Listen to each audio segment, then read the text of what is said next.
आपको मैंने I have been arrested. एक मिनट, नहीं, ये मेरा राइट है, ये मेरा राइट है। नहीं, बात करने में क्या problem? This is my right, नहीं हुआ क्या आपके साथ this is my right. Jameel?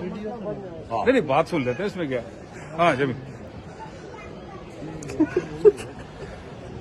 कोई परेशानी की बात नहीं है। होम मिनिस्ट्री के ऑर्डर पे हाँ, just because I am speaking the truth कोई परेशानी की बात नहीं।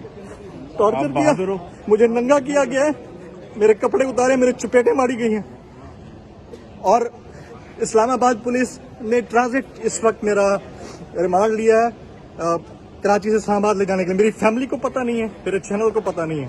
आप प्लीज ये बात पहुंचाएं। आप बिल्कुल परेशान नहीं हो, पूरी कौम आपके साथ है, पूरा पाकिस्तान आपके साथ है। आप बस बहादुरी का मुजाहरा करें, इंशाल्लाह इंशाल्लाह अपने साथ इंशाल्लाह हम भी सारे इंशाल्लाह।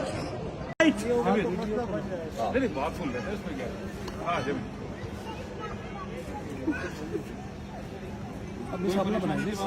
होम मिनिस्ट्री के ऑर्डर पे just because I am speaking the truth बाहर एयरपोर्ट के अंदर नहीं बाहर टॉर्चर किया, मुझे नंगा किया गया है, मेरे कपड़े उतारे, मेरे चपेटे मारी गई हैं। और इस्लामाबाद पुलिस ने ट्रांजिट इस वक्त मेरा रिमांड लिया है कराची से इस्लामाबाद ले जाने के लिए। मेरी फैमिली को पता नहीं है, मेरे चैनल को पता नहीं है। आप प्लीज ये बात पहुंचाएं। आप बिल्कुल परेशान नहीं हो, पूरी कौम आपके साथ है, पूरा पाकिस्तान आपके साथ है। आप बहादुरी का मुजाहरा करें, इंशाल्लाह इंशाल्लाह इंशाल्लाह हम भी सारे